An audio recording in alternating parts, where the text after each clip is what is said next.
morning, everybody, whether you're on the East Coast, West Coast, or around the world. This is Coast to Coast. Everybody's in the house. What's happening, guys? Friday.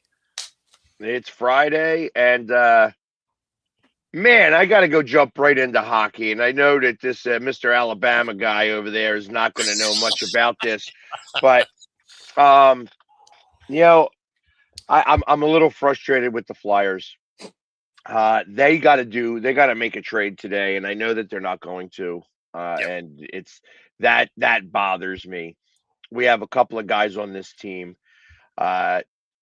Yesterday, there was a surprise that I saw Travis Konechny not playing, and they said it was injury related, which makes me question it because I thought maybe he would be on the trading block and that it was possible that they were working something and that he was going to be gone today. And I haven't heard anything yet. Ristolainen, same situation. Defenseman. He's got some skills. He could actually get you some assets back. The Flyers are just not good enough to make the playoffs as much as I want to will them to. Yeah. My will isn't that strong. I don't. Even if they were to get in, you're not going to do anything if you got there. I don't care about that part. Okay. Getting in and getting to see the speed of playoff hockey is worth it. Even if you get knocked out in the first round and get swept. And I suspect that would happen because if they were to get into the playoffs, they would wind up having to play the Lightning. And the Lightning just they are what I want the Flyers to be. They have guys that are all over 6'2", 6'3", 220 pounds, have skill, and can just, run over teams. And that's what you need. You need to be able to have some speed and have some strength and be able to score. And that's what you need to win in the playoffs. The Flyers don't have that. And they don't have anything in the wings. And unfortunately, the NHL is kind of like the NBA was about 8 years ago, 10 years ago, maybe even 12 years ago, when you can only win by the draft. Nobody gets moved anymore. So you can only win by drafting guys, which means that you have to tank to draft. And the problem with tanking the draft is that you have other teams that are much better at it. And the NHL helps, i.e. Chicago. Chicago always gets helped by getting a better pick in the draft. You never hear about Chicago moving backwards in the draft. It's always, they had the 8th pick. Now they're the first pick in the draft. How about that? It's amazing how many times they happen to win that. They're so lucky that way. Same thing. They're the NHL version of the Spurs. Yeah. Same thing with the Penguins. Same thing with the Devils. And it bothers me that the Flyers are left out of this because I tell you, playoff hockey is so much better when Philadelphia is in it. Because, again, the Philadelphia fans travel. And we will get into those stadiums. We make these games exciting. Mm-hmm. Like I said, I know that right now that this team is not good enough to be in the playoffs. And if that's the case, you need to be able to get to the spot where we can get the guys that we need to be into the playoffs. And they're not doing that either. And that really puts me at a very tough disadvantage here because I love the Flyers and I have watched. I mean, you're required to. You're the Philly sports. I'm not required to. I am not required to. I learned how to become a sports fan by watching hockey. Yeah. I learned at the age of 2. So the orange and black runs very deep in my blood, very deep. And I get very frustrated because there have been people in this organization who have created this problem. And now they continue to do the same thing over and over and over again, not being able to change it. And that bothers me that they continue to make the same mistakes over and over again. And this is the problem when you have a corporation like Comcast that owns a franchise. because ultimately it still comes down to the money, and they're not really considering what the product is on the court or on the ice. And So even though they got Danny Briere, good. here's the thing, right? Like, they're owned by Comcast. Did you really expect them to be good? You expect them to have a product that works reasonably well some of the time. They're just keeping it true to what they do. If it would be funny if it wasn't true. That's part of the problem here. And it's like I've been talking about, like, hey, listen, I appreciate the old boys network. You know what I mean? Like, hey, I like the fact that they want to try to keep everything in house. That was what Mr. Snyder was really big on, to win today and walk together forever. And he took that mantra to the nth degree. I will say that it is done. It has run its course now. It is time to go outside the organization to start to solve some of these problems. And we need to start getting a different thought process. Not that Danny Briere isn't good at what he does. He is still learning. You know what I mean? I think he's going to be great in hockey. He's going to do great things. But I'm not sure that I want him to do those great things here. I want him to learn somewhere else. I want to get somebody who is over-seasoned, knows exactly what he's doing, gets in here and brings this team back to the prominence it had for 45 years. And all of a sudden, it's like 12 years now. 12 years minus the COVID year. We have not been in the playoffs, and I'm tired of it. I am so tired of it. Playoff hockey absolutely needs to happen in Philadelphia, and I get very, very frustrated that it's not. And it doesn't look like it's going to happen again this year. I watched them against a team who 2 years ago was playing in a city who had 2,000 fans show up to it. Just because they move cities does not mean that they got any better. And they got a halfway decent record. They're above 500. I get it. They've got some pieces in place, but they ain't any better. Boston's a better team than them, and we put out a lackluster effort last night. Yeah. To lose 3-0 to a backup goaltender and a team that's been on the road for a week already is frustrating.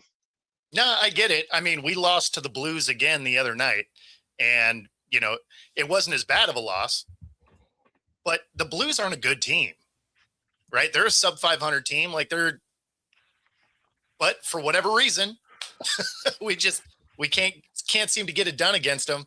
And of course, for those of you that are watching that may not be familiar, today is the trade deadline. So that's why we're talking about what things need.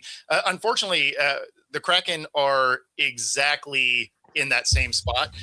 We're a little bit better team, right? So we're that fringe playoff team. We'll probably sneak in. We won't go anywhere, but we'll probably sneak in. But we're not going to do anything because we've been so inconsistent. There will be times that they're playing really well. They're actually kind of scoring, and you're like, okay, we add a score to like the second or third line. It's going to be great. And then they'll go on a run where you're like, well, it doesn't matter what you add to this team. They're not going to do anything. And so I really believe they're really just not going to make any moves.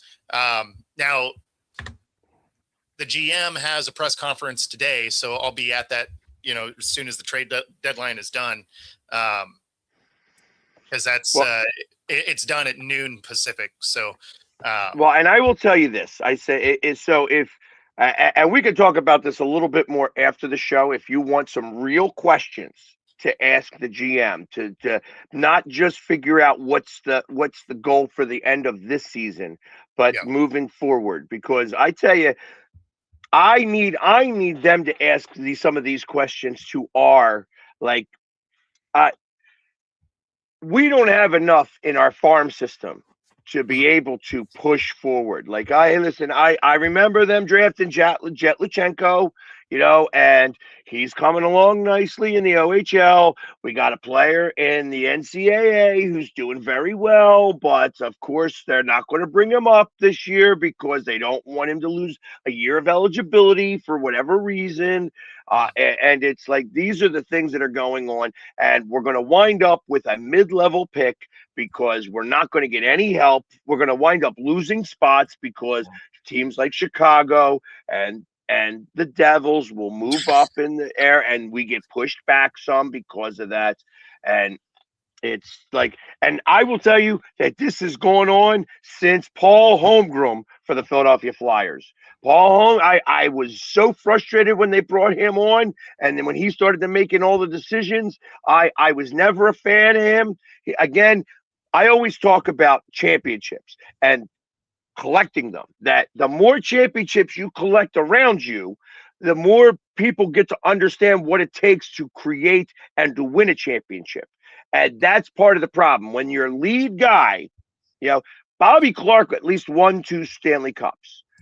And as bad of a GM as I thought that he was here, when he got fired and they brought in Jay Snyder and he went to Florida, he brought that team to the cup.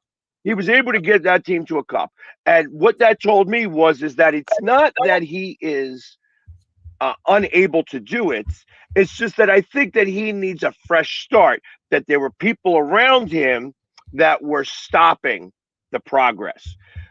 Once Paul Holmgren got here, and I always talk about Paul Holmgren, and here was the problem I had with Paul Holmgren.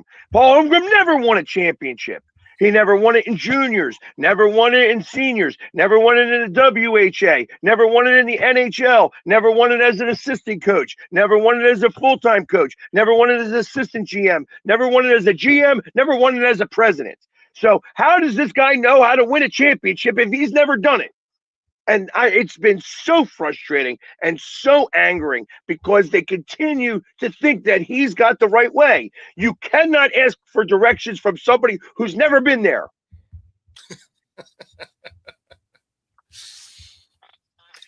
I'm off my soapbox. Like I said, I knew I was going to come out with a little bit of fire today on the Flyers, and I love the Flyers. I want the Flyers to win. I don't want this is frustration. This is not like hatred to my franchise. I want my franchise to do well. I wish I was better at knowing like how to be a scout and to be able to get the talent onto this team and being able to have guys like, hey, let me get a hold of, if I liked Connor McDavid even a little bit, I would be like texting him, hey, Connor, would really love to see you in orange and black. I think that you would be amazing, and stuff like that, and trying to coddle him to get him here. Yeah. I'm not a fan of him. He's a great player, and he's one of those guys. He would make your team better. He would make the team better. There's certain guys I love to hate. You know what I mean? And like Marchand is one. Sidney Crosby is one. I don't want them on my team because I always want them to be the villain. I always want them to be hated. I mean, I guess if it would make a difference in my franchise, I would absolutely get Connor McDavid here. If I thought that he would be the end all be all, but I watch and I watch and I watch, and the last 3 years have told me one thing about Connor McDavid is that he can get there. He can't win them. And we learned it again in the Olympics where he was the captain of the team. Yeah. And here we go. We watched the U.S. Thank God. I mean, listen, I appreciate that the U.S. won. And trust me, I was very happy to watch him lose another one. Because Florida beat them twice in the Stanley Cup, and now he just lost the gold medal. And I tell you, that starts to sink in. And then having him come here and realize that it's a fight to get there, and he's not putting in enough effort. And he puts in a lot of effort. Like I said, this guy's a great player. I don't think effort's ever been an issue for him. Yeah, but he's just does, for whatever reason, he doesn't have that extra little bit to get the ring. Now it could happen this year. I mean, anything is possible, but ultimately the fact that he has lost and lost and now lost again kind of gives me all I would rather see. I would prefer him not to be on this team. That being said, Well, that works out. That works out because he's not on your team. right. Could he become a Flyer? He's going to be a free agent. He's going to get lots and lots and lots of money. When I think of the Kachucks, when I think of Austin Matthews, when I think of certain guys that I know that can play this game and they create the mindset that you need, because you need somebody. They need somebody on this team. Giroux was never it either. They need somebody on this team who knows how to energize the rest of the players. Again, hockey's a little different, where it's the difference between the best guy in the league and the worst guy in the league is a big difference. Because the best guy and number two guy is even there's a big swing in that. So it's not like football in that regard. And you only have 5 people on the ice most of the time. So you don't have the ability to lean on certain guys. But I tell you, when you have the right guys put in place, I mean, the Legion of Doom, which is with the Flyers, when it was John LeClair, Eric Lindros, and Michael Renberg, they scared teams because that line could put the puck in the net at any time. And it didn't matter whenever it was, they were still in the game and they could still score goals like that. And we just don't have that. And it's frustrating. It's so frustrating. And I know that you're new into hockey up in Seattle up there, but this is the type of energy you want. You want my energy on the ice. That's what you want. And until that actually comes, and listen, I got to spend some time the other day with Trevor Zegras, and he's a great kid. He's 21 years old, but he's got to look up to the veterans. He doesn't have the presence yet to be able to command the locker room and command better from everyone else. And until that person comes, we're going to be we're going to be on the outside looking in. Yeah. I mean, I will say there's no shortage of energy when it comes to the Kraken. Like that's not an issue. Our issue is probably because the energy is what's winning games, because to be a defensive team, you need a lot of energy. Yeah, energy is not a problem, whether it's on the ice or in the stadium. Like, energy is not an issue. The issue is they just won't put the puck on the net. They're looking for that next pass rather than just uncorking a shot. And that's where you hope that they bring someone in. Not that I necessarily think that it would elevate them to do anything more, right? Like, I don't think one guy is necessarily going to change the way the team operates. But what it might do is, if you get one of those veteran presence that likes to shoot, right, that wants to put the puck on the net, then maybe that encourages these other guys. Like, hey, don't look for that perfect pass shot. Like, take the shot. I mean, when you watch the Hurricanes, they're not looking to do 5,000 passes. They are just peppering the net because they know pass, shoot, rebound. Exactly. Pass, shoot, rebound. You have to learn how to pass the puck off of the goalie's pads. That's what you're looking to do. That's how things happen. You attack the net, and that's the other part. Like, I watched on a power play, and Bobby Brink, who's a good player. He's not a great player. He's a good player. And he went to go in front of the net. He got there. He gets a little cross check, which is what happens when you get in front of the net. You start to get banged in your back. He gets knocked down. He skated out. He didn't stay there. You got to stay there. You got to plant. You got to live there. You can't be moved. You cannot have them just do a little push and you go away. You got to live there. You got to block them. You have to make that defender defend you in front of the goalie so that the goalie's got to look around you. You know what I mean? And do that type of stuff because that's what makes the difference. Those are the things, those small little things that make the big difference. Listen, if I could skate, if I could be a hockey player, I would try to be out there myself. You know what I mean? I love it. I'm way too old now, obviously, but Gordie Howe played till he was like 75 years old. So I mean, but that was Gordie Howe. Let's face it, he was one of the greatest. That being said, I have I know what I want my team to do, and they just don't have the ability to do it. And it doesn't matter coaching. It doesn't matter. Yeah, The I was going to personnel say just isn't there. That's like for us. Like this isn't on Coach Lane. You know, that is a player mentality thing. Like if you're not looking to take that shot, if you're always looking for that pass, that's not necessarily a coaching issue. That is but not in the way you think. Into it. It plays into it, but like you also have to have players that want that shot, right? So I will tell you that in hockey, the head coach is there to win games. That's what the head coach is there to do. He's there to win games.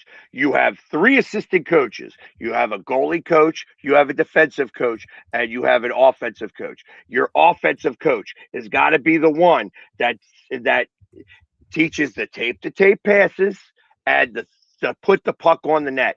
That's the one. He's the guy that's got to teach that. Your head coach isn't teaching that. Your head coach is putting together the lines. He's making sure that there's certain plays that are run. He's making sure that the wins are happening. And the wins are happening, so I can't blame the head coach for that because you guys are in a playoff spot. And the West is better than, the West is not better than the East right now. I think that the East is has a harder way to get there. It's funny because the East is the haves and have-nots, and the West is an incredible amount of parity. Like everybody's points are so close together. Right. You have Colorado, and then yes. Yeah, I knew that this was not the Alabama guy's forte here. You know what I mean? This is not what he was going to be able to talk about a lot. And I apologize that he gets to listen, but this is the way he gets to learn too, because hey, I can make him a hockey fan because he'll become more understanding when he does watch a hockey game just from listening to what it is that I say. With the trade deadline today, like this was inevitable. Right. I mean, we were going to be talking hockey because, I mean, trade deadline is huge for both of our teams, but I mean, around the league, obviously. And like I said, I've been talking and willing, and I've got even money, some actual real cash bet on the Flyers making the playoffs, and I think I'm going to lose it. I think I'm going to lose that money. And I am unhappy about that, because it makes me wonder if I did enough, like, did I cheer enough? Did I razz enough goalies? Did I do the things that I'm supposed to do to be able to make sure that they could win these games? And you can lose money on the Flyers too. If you use the QR code on the screen, up to 125% of your first 3 deposits, 10% bet guarantee. If you bet on the Flyers, you could win big. But odds are you're just giving money away. And, of course, if you're in the Pacific Northwest, you can use this QR code right here. Free 5-day pass, any of the 3 True Fusion Gym locations, Bellevue, Ballard, University Village, Pilates Boot Camp, Yoga Bar, and more. Check out their new Reformer studio. Find your edge. True Fusion Gym. There we go. Yeah, that was a good segue off of hockey. It seemed like a good way to help everybody lose on the Flyers. There is quite a bit going on around the NFL as well. Some of the bigger moves are with the Bears. I really thought the Bears were going to try and run a lot of this back, and a few days ago they have one of their offensive linemen, Drew, retire, leaving a ton of money on the table. So that was a little bit surprising. He had a 3-year, $40 million contract that he's only played the first year in. Had a great season. He was a Pro Bowler and decides to hang it up. So I was a little surprised by that one. Not so much that he retired at 27. We've seen plenty of that. But with a $40 million contract, I feel like I'd have hung out a couple more years. So did he explain a reason why? I haven't seen one. So like if there was a health issue or something like that, then it would make more sense. But I haven't seen a reason for the retirement, just that he retired. And then they release linebacker Tremaine Edmunds. And probably the biggest thing to note is they trade away DJ Moore to the Bills. And they didn't get as much as you would have thought they would get. They get a second rounder for him. The Bills get Moore and a fifth. That's it. I think that's appropriate. Listen, DJ Moore is a very good receiver, not a great receiver. Sure. I think was that their he best was receiver. Yeah, but well, absolutely, he was their best receiver. However, I thought that a second round pick was good. Giving back the fifth round pick, I was a little surprised on, but that's a compensatory pick, so it's not like it was almost like a giveaway. Yeah. For that one. Yeah, it's there must have been something that he wanted changed. Yeah, well, I mean, if you're looking at it from a cap space perspective, that frees up those three guys free up $44 million. So, I mean, if you're looking at it purely from a team building, you can go get some guys, you can retain some guys. It makes a lot of sense. Mm-hmm. When you're looking at skill guys in this draft, though, are you going to get a receiver that's Moore's caliber? I don't know that you do. Yeah. Are you also just putting a lot more into like Luther Burden and Rome Odunze? Like, are you saying I have a lot more faith in those guys than maybe anyone from the outside does? So that's, I guess that, and then tight end, they also drafted two as well. So are you expecting that and not necessarily going high for a wide receiver? Are we picking up one in the later round just to kind of fill out depth? So, but where are you kicking the tires on a Mike Evans or something like that? Right, like, are you trying to still get a decent guy that maybe isn't going to command quite as much money? Because when it comes to Moore, he was going to be owed $15.5 million. So now the Bills obviously picked that up. 2026 is guaranteed. And if he's on their roster after the league year, which is the 11th, 2027 becomes fully guaranteed as well. Yeah. Well, I'm also kind of surprised, I guess, at the Buffalo part of it. I mean, I guess I realized they need a number one. Mm-hmm. I just thought it would be, and maybe my estimation of DJ Moore is just less at this point of his, career or whatever than it should be. But I felt like they needed a better number one in that spot. But I mean, if you're the Bills, I guess you realize we got to try something going into this next year. Yeah, I mean, you need something, right? Like you gotta give Josh Allen things to work with. So I didn't mind the pickup for them, And when you're looking at the other guys that are on the market, is Mike Evans going to be your number one? I don't know.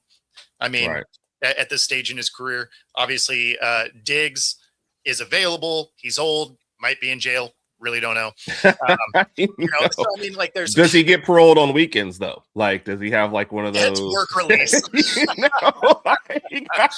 Allegedly, do not sue. So, yes. We ain't got no money anyway, so you come after us, it's not going to be no 50 million or whatever you're shooting. It's be $5. Yeah, that's what we can get you a bus pass. Yes. Yeah. But no, it's so interesting moves from the Bears. Saints move on from Cam Jordan, and older player, right? It's been 15 years in the league, all with the Saints. He was still their sack leader, though. Had 10.5 sacks last year. He's the franchise leader. I was a little surprised that they were letting him go, just because he was one of the few pieces that worked. Yeah. I mean, are they just finally trying to fix like all their cap issues and all that kind of stuff? It just seems like that's the kind of guy you would keep around and go ahead and just let retire there or whatever, Mhm. especially at this stage. So Well, because I don't you're know. not, it's not going to cost a fortune to keep him, Right. right? 15 years in the league, you're not in your highest earning years, right? So, um, again, I was a little surprised that they were letting him go. I thought they were going to give, you know, a smaller contract to keep him there, especially because he was still one of their better producers. But we did the same thing with Bobby Wagner here in Seattle, so I get it. Yeah. I mean, if the Bills were to land Mike Evans also, that would be cool for them. I'm telling you, you guys keep thinking Mike Evans going to. If Mike Evans goes anywhere, it's going to be. I think it's going to be lateral, and what I mean by that, it's that he is going to go uh, Houston, Dallas, L.A. He's going to stay warm. He's not going to go to a That's fair. cold That's fair. cold weather. Yeah. I could see It was Houston, just not talking. Dallas. It was just talking fit wise. It would be good in the Bills, but yeah, you're probably right. He's probably not going to go try and finish his career cold. Yeah. I mean, it's just I'd love to he's see him in been- Houston. I'd love that. well, you know what? Houston's got a quarterback problem, and he has to make a severe jump. That's the one thing that I saw in the playoffs is that you Oh, gave away the absolutely. ball too many times, and you cannot do that anymore. Like you've got a quarterback problem in Houston at the moment. And interestingly enough, we keep putting the Raiders in the mix with a lot of different things, but I think they've got an ownership problem, and I think it's not just from the haircut down. I think it goes. Tom Brady is also creating issues over there. The fact that they can't get Max Crosby to change his mind Mhm. after sitting with him and coddling him and all these other things that they're trying to do, they can't seem to get anything moving for him. Uh, that's a problem. That's a severe problem. I like even AJ Brown. Like I know that they're talking and it's like it's nonstop in Philadelphia. Where's AJ going to go? And is he going to move? And it's like, and I kind of thought, I'll be honest, when I heard about the Chicago move, I thought that was a play for AJ Brown because Chicago, I think, has 2 first-round picks. They now have an additional second-round pick, Yeah. and that could energize them to give up a first-round pick and a later pick and maybe even a tight end. I'm not exactly sure. Like as I'm thinking about the Eagles' needs as they get rid of Dallas Goedert. Uh, I don't know that I thought maybe that would become a play. We'll see. We'll see. Yeah. But And imagine AJ Brown on the Bears. no, that'd be amazing. And Nick, you're not wrong. The offensive line really did fall off at the end of the season there.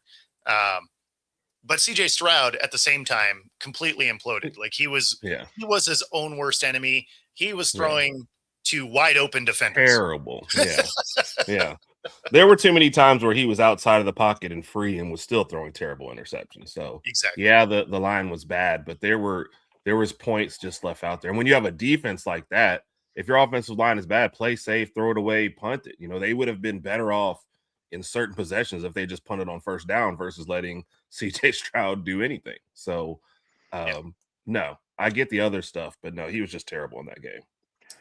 And Scott, I don't rule KC out of anything. They get pretty creative, So do I think he goes there? No. Would I rule it out? Also, no. Yeah, and I will say that if Kansas City had another first-round pick, that might be if they had 2 first-round picks, I could see it. The fact that their first-round pick is fairly high, especially for Kansas City, and in the last few years, they put a lot more stock into that pick in comparison to previous picks. Like if it was the 32nd pick in the draft, that's fine. You know, I don't care about that. The 31st pick, the 28th pick, even that's that's further down the list. They're what at number 12 or 9. 11, 9. 9. You know what I mean? That's way So- too high of a pick So to be able apparently to give that up. apparently they do have 2. 9 Okay. and 29. So maybe the I forgot 29th the pick. 29th. Yeah, I forgot Yeah. the 29th. If they Well, have I- the 29th pick, that would be the pick that I'd consider moving, for AJ Brown. Well, those 2 picks are where I made the thought that they would go after Walker, because you fix your running back situation, you have those 2 picks, and you go get that top corner in the draft because they just got rid of McDuffie and an offensive lineman, and so you fill a bunch of your holes without actually having to do anything.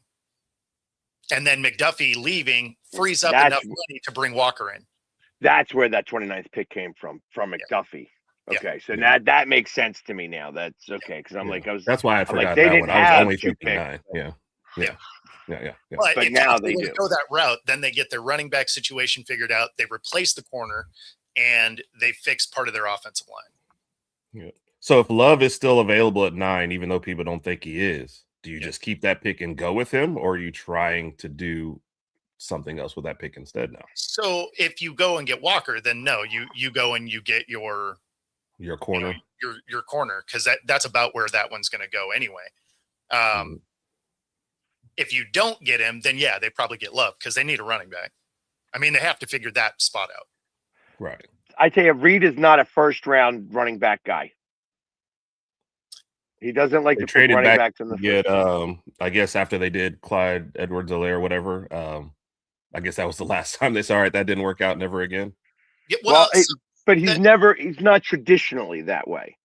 Right. I get it, except Love Just blowing the played doors so off. well, and then you go to the combine and he runs a 4.3, which is unheard of for a running back. Has good hands. I mean, that's a guy that Reed may deviate from what he normally does. Right. Maybe. Yeah, because you're kind of in that spot now where there's like 1, maybe 2 running backs who are like first round worthy, and the Chiefs are never in this position. So if you have a chance to grab that one guy, and it's a position of need, then yeah, I could see it this one time. So, Yeah, I mean, ultimately, I don't think he gets to 9. right. I don't know Especially that not after the combine. Exactly. I don't know that the Giants pick him up, but the Saints certainly would, and the Saints are sitting at 8. So, I have no doubt in my mind the Saints would go get that because Kamara, he's done, right? Yeah. Certainly as a Saint, but also just his career path may be over. Like he just can't I stay don't healthy. know. I think the Saints are going to go offensive line, and I think that they should. If I was the Saints and if I was that head coach, we aren't ready to win this year, and a running back's not going to make the difference this year either. I would start to fortify your trenches. That's where you got to start to. Now the defense was serviceable last year, so I'm going offensive line. You got to start to be no sense in getting a running back or a quarterback if you can't protect that guy yet. And that's where you got to just get the guys and get the girth on the offensive line to be able to start to manage everything else. Because that's where I kind of thought, I mean, I haven't heard anything about Stoutland, but that's where I thought he would go. I thought he would go to New Orleans. Like that's where I suspect that his spot would be. And if he goes down there and he thinks that you have a serviceable enough offensive line to be able to protect a running back, then they might go that way. But now that's a couple of ifs, and I think that they are like, if they're going to give Kellen Moore some time, get your offensive line working and then start to figure out everything else. And I think it would be too early for them to start to pick a running back. A running back is like you're putting the cart before the horse a little bit. Yeah, kind of like the Raiders did, basically. and see where it got them. And do I think he gets 18 mil? Maybe. Certainly not in Seattle. But they are saying that he's going to get somewhere in that 15 to 18 million dollars. So, I mean, more power to him. But the problem is he's just too limited as a player. Like he's phenomenal. Is your special teams guy, and Right. he's a gadgety guy, so he can do the jet sweeps and the end arounds and all. I get it. The problem is he's not a every down receiver. So if I'm spending that kind of money on a receiver, I need to see you out there all the time. If we only get he had like 200 yards receiving or something this year. It's not like he had a ton of opportunities. Right. So I'm not paying that kind of money for a guy that isn't a consistent piece in your offense. Yeah. I think the reason why he gets that play is because, you'll say he gets 200 yards, but you can probably always remember every 200 yards because it's always like some big play or some great play or whatever. You're like, oh, that guy's great. You're like, yeah, but that's it for, the next 2 quarters for him. But I think in our minds, they won't even put him on the field is the thing. So Right. He doesn't have like the ability to go get 50-50 balls. Like you can move him Right. off his spot. No, like everything you see that's like a true highlight for him has been special teams when it came to Seattle. He had that one catch right at the beginning of the championship game with the Rams. and that's then what I'm thinking never about. saw him again. Right. But I'm saying those are the ones that stick in your mind. Like I could clearly remember that, but like to your point, I don't remember a single thing afterwards. But I think in our minds, especially as fans' minds, like, oh, that's a great guy. Like, are we gonna pay? We're gonna keep him. You're like, do you not remember the rest of the game? No, you'll remember that one to kick off that game, and then Yep. nothing else. So Yeah, but well, I that's think because there was the kind of nothing thing- else to remember.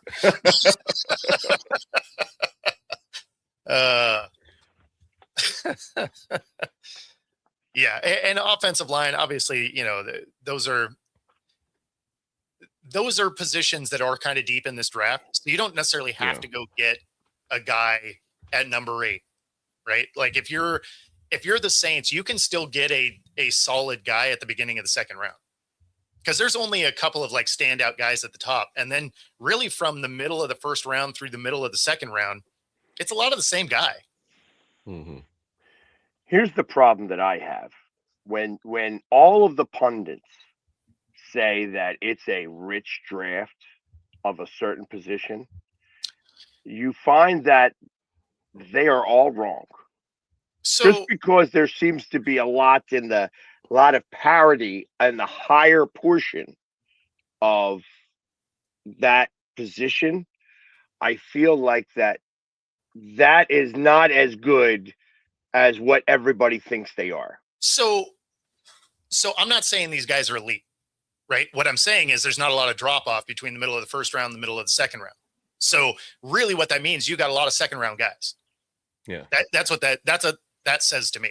Right. Yeah. And everybody's talking about it being such a rich draft when it comes to the trenches because of how bad the skill player depth is. So those guys get elevated because there's only a couple of receivers. There's 2 quarterbacks. There is a couple of, DBs. And then after that, you're deep in the second round, right? You got 1 running back that's a first round grade. So of course the offensive line is and defensive line, because the skill positions aren't that good and it helps elevate those. But when you're looking at, the parity, it means that you have a lot of second round caliber talent. And so, Right. Mm-hmm. no, I don't think they're going to be elite, but it's going to be better than what the Saints have. Here's what I will say that they are. Here's what all the offensive and defensive linemen, they are 1 year older than they normally are, because they were the COVID year guys. So that's the difference of this year in comparison to previous years, is that their first year in college was COVID. So they did not play, which means that they got the extra year of eligibility, which allows them to play. And that's why they're all like a year older than they should be. And Yeah. that's what's making them better. And that's what's making this draft more fruitful in that position. Where the other positions, you got guys leaving early. That's like if you're any good, you're jumping into the draft early rather than leaving late. So you're not doing the 4 years. Where these 4 year guys are all 5 year guys because COVID year they did not play. Yeah. You're also And- getting a lot more guys sticking around because of NIL. Like if you're a fringe first rounder, and even some guys who are solid first rounders are saying, I mean, look at Dante Moore, maybe the second quarterback off the board is like, I'm going to get drafted by the Jets. I'm going back to school. You're getting a lot of guys like that who are thinking, I'm going to take the college money for one more year versus, taking my chances at that. So I think everything is going to skew a little bit older as far as you continue to go along. Yeah, NIL will definitely affect that, especially as you get towards the later guys in the draft. And Nick, that's Right. exactly what I was saying. Is there's it's not like elite guys in there. There's a lot of good players. That's kind of what this draft is. They're good. They're not amazing. They're not, franchise changing, anything like that. The Giants for Walker would be interesting. The Steelers. Man, that offensive line better get a whole lot better. Yeah, I feel like they've got to get other things better before they grab another running back. Well, and I mean, if the Steelers were to do it with the way their offensive line is, it means they have not watched film at all, because behind a bad offensive line, Walker gets hurt. Because we had a bad offensive line, he was hurt every year. So. I mean, and maybe they do it again. Whoever's going to pay him, like that's where he's going to go.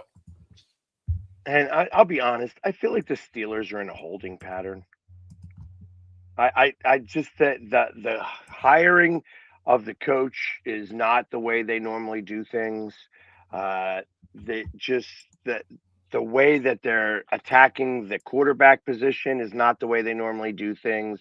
I feel like that they are in such a flux. And interestingly enough, like when they did the grades for everything, they were dead last. they got the F.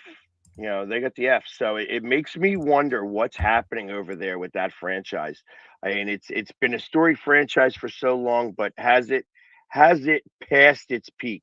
Has it for sure jumped the shark, as you will? For sure. I mean, they're definitely going to have a losing record this year. Yeah.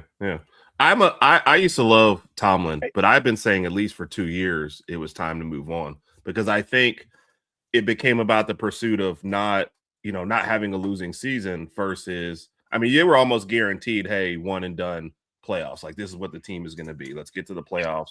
We're going to lose first round. And they were just seemed to be okay with that for 4, 5, 6 years. And that's just not like the Steelers' way, not like what we traditionally think of them. I just don't think they were pushing for more, and they just got in that little complacent thing. And then they paid the defense all that money, and then when they fell off a cliff, it was really bad, So because offense wasn't propping up anything, but they ran like the same offense out there for what forever, it feels like. Yeah, hey, let's go out and kick a bunch of field goals and hope the defense wins the game. So yeah, I and just then didn't once see your any improvement the last couple years. Yeah, once your defense falls apart, then your system doesn't work. Then, and of course, everybody looks at the coach at that point, because you're like, how are you the first defense? They haven't had a good one, right? Since the 70s, they've had a good defense. So, but every time we say that we think they're going to have a losing record, they don't. So, and I know that Jamie over here in the comments is saying that the Steelers are going to be okay. I mean, that's exactly what Steelers fans say. That every year that they think, hey, listen, don't sleep on us. We're going to be better than you expect. And I believe that. I think that they will be better than we expect, because for some reason or another, they just don't have losing seasons. I have them as an 8-win team. I have them just missing their winning season. And, so because you're in a division that nobody wants to win. So, I think the Steelers will be fine. I think they just enjoy their first losing season. Mhm. in 20 years.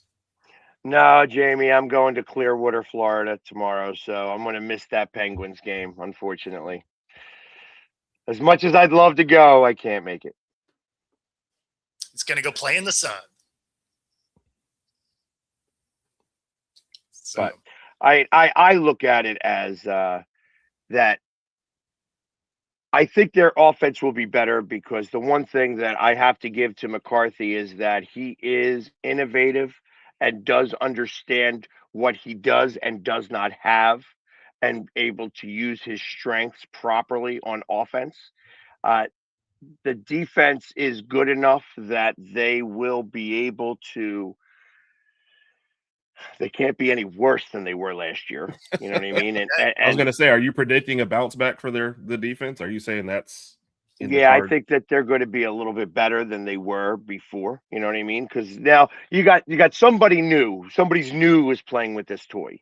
So I feel that it could work one of two ways. The toy could be broken, or the toy is going to be optimized now for what it is that they were doing. And I felt like that was the problem with the Pittsburgh defense is that you could scheme around them.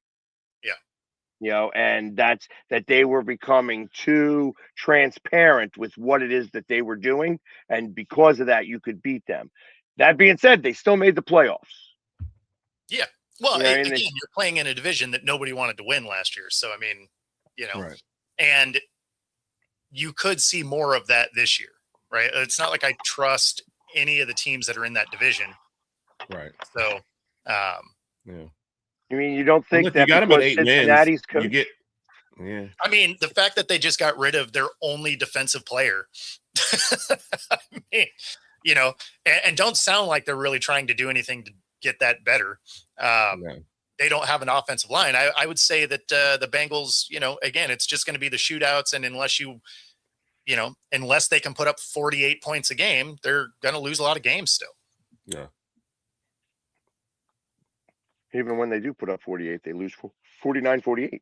No, that's what I'm saying. Like, unless they are perfect on offense and then accidentally get a stop, it's the only way they win. And, they're not doing anything to get better. In fact, you could argue the point that they're finding ways to get worse somehow. So, I mean, what do you do? And this is the last year of his contract, right? When I say his, I mean Burrows. Yeah. Yeah. So. Is it this year or is it next? I'd have to look. I don't remember. But he is coming to the end of it. I don't see a scenario where he stays. Me neither. There is no amount of money based on this team construction that you could roll out to me where I'm like, yeah, let me be on IR every other year of my career. How about we get some protection? just anything. He's actually signed through 2029. Yeah, but the last extension year's that he signed. Yeah, but but I'm just talking about just in general. That's what it is because his contract actually didn't start until 2025. He signed it years before, but it didn't actually start until 2025. So he's actually just played the first year of it. Oh, okay. Right, but all that guaranteed money is gone this year, I believe. Most of it. Like, it would be enough for him to be able to say either re-sign me to ridiculous money again so that I'm the highest paid player in the league. Like, you could start holding them hostage. Mm-hmm. Yeah. I don't know. The first thing that I look at, it's not a deep dive, I guess, but the first potential out, it says is a 2028 on the very first thing. Oh, okay. Then that's so he's tied up then. Yeah, and then he's retiring. Yeah. No, for real. Yeah. I mean, fake an injury every year until you're out of there. Or he might get medically retired based on that offensive line. Yeah. It honestly, it could. It could. Yeah. I mean, 2030. I'd be interested to see if they entertain trades if they're not going to get better. Although you have to think that if they wildly underperform this year, that maybe ownership is finally like, hey, you know what? this coach and GM may not be it. Yeah. Well, this is the last year for the coach, anyways, right? They didn't re-sign him. There's no extension. I'd have to look. I'd have to look. I don't know if it's worse to not fire him or to keep him around as a lame duck coach with no contract for 1 year. Like, what are we doing if we're Cincinnati? That doesn't make sense. Well, that's Cincinnati. They are cheap and they don't like to pay two people. That is crazy. Yeah. I mean, if he gets beat up enough, maybe he does come out in halftime and be like, "Hey, you know what? I think I'm straight, guys. Like, I'm gonna go hit the buffet in a bar." Do you remember when he came back and they were like, if they go on a little bit of run, this division is winnable, and then they still couldn't even do that, and everyone was right. That division was absolutely winnable because, like you said, nobody wanted it, but. I don't know. He came back and he scored like over 80 points in 2 games and lost both games. Exactly. Yeah. And so it is both of their last years. And I expect that to be true. Yeah. Like when I make my list for coaches getting fired this year, Taylor's at the top. Yeah. He won't get fired. He just won't get renewed. Yes. Yeah, it's Office Space. We fixed the glitch. He's just not anymore. Yeah. And since he wasn't coaching before anyway, everything works out. Yeah, I mean, move him down to storage room B. It'll be fine. Yeah. Really. That being said, that does get us to the top of the show. Appreciate all of you watching, and we'll see y'all next week. Take it easy, everybody. Smooth jazz. Yeah.